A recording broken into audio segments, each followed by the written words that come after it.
वंदे मातरम।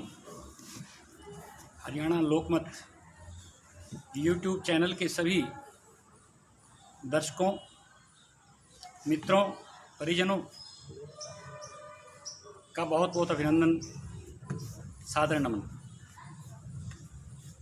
साथियों, मैं आज फिर एक बार आप सभी के समक्ष एक ऐसे विषय को लेकर के आया हूं जो कि हर वर्ग के लिए उपयोगी है और विशेष रूप से हमारा युवा वर्ग, हमारे छात्र, हमारे विद्यार्थी उससे लाभान्वित हो सकते हैं। यह विषय सभी से जुड़ा हुआ है और इस वीडियो में आप जब सुनेंगे तो महसूस भी करेंगे। तो यदि आपको अच्छा लगे तो आप इसे लाइक करें, सब्सक्राइब करें, बेल आइकॉन ऑल दबा करके अपना समर्थन दें और ज़्यादा से ज़्यादा शेयर करें। मित्रों, हर एक व्यक्ति जीवन में सफलता चाहता है और उसके लिए भरसक प्रयास भी करता है, परंतु कई बार विचलित हो जाता है। और वो क्या कारण है? शरीर स्वस्थ रहे, मन तंदुरुस्त रहे, तो इसकी ये सबसे पहली मुख्य कड़ी है। मैं बात करूं भारतीय जीवन दर्शन आयुर्वेद चिकित्सा पद्धति की, तो इसमें इन सब बातों का उल्लेख है। आयुर्वेद में 3 प्रकार के उपस्तंभ बताए गए हैं। ये तीनों ही बड़े महत्वपूर्ण हैं। इन तीनों का एक दूसरे से जुड़ाव रहता है। ये 3 उपस्तंभ जो बेस हैं हमारे शरीर के, हमारे मन के, हमारी दिनचर्या के, इनमें सबसे प्रथम जो है और सबसे मुख्य अगर हम कहें तो वह हमारा आहार है, हमारी डाइट है।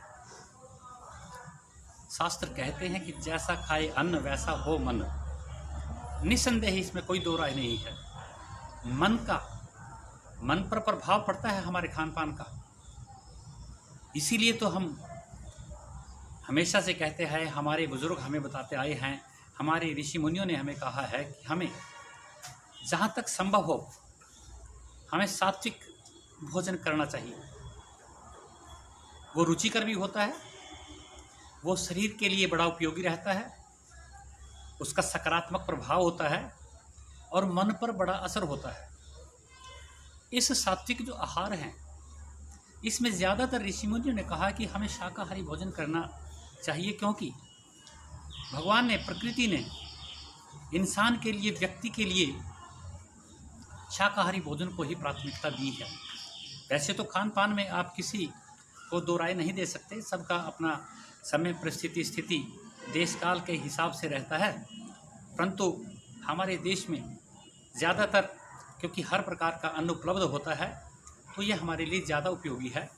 हमें तले चटपटी चीज़ें, फास्ट फूड, इनसे बचना चाहिए।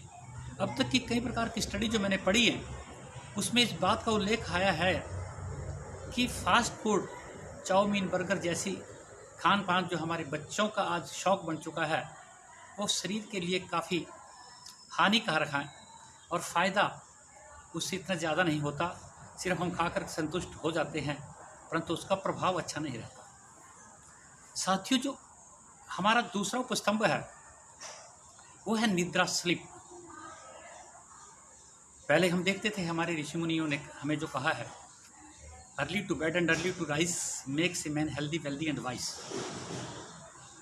कि समय रात्रि के अगर 9-10 बजे, 10 बजे के करीब जो सोते हैं, सुबह 4 बजे उठ जाते हैं, तो वो वैसे भी तंदुरुस्त रहते हैं, स्वस्थ रहते हैं, क्योंकि एक व्यक्तित्व का जो एक दिनचर्या संतुलित रहती है।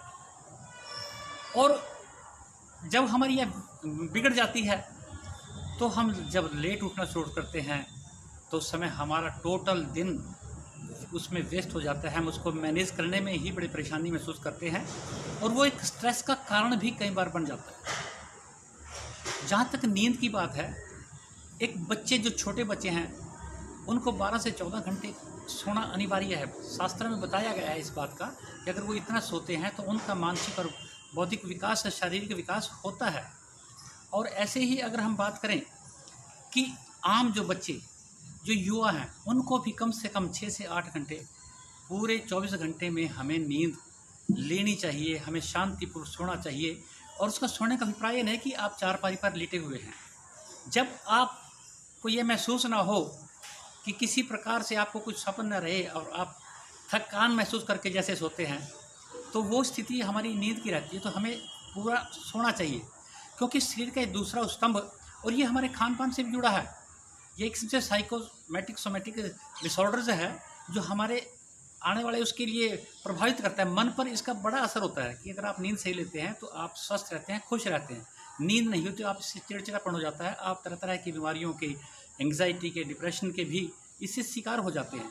इससे पेट की बीमारी होती है, एसिडिटी ज़्यादा बढ़ती है। इसीलिए कई, अगर हम बात करें युवा या जो आकर हमें बताते हैं, तो खान पान इसका कारण है कि उनको कॉन्स्टिपेशन रहती है और वो गैस फर्मेंटेशन के दिमाग में चढ़ती है, परेशानी महसूस करते हैं। और दूसरा उसका कारण यही है कि वो नींद नहीं ले पाते और उसका जो प्रभाव उनके शरीर पर, उनका मन पर जो है वो सही नहीं रहता।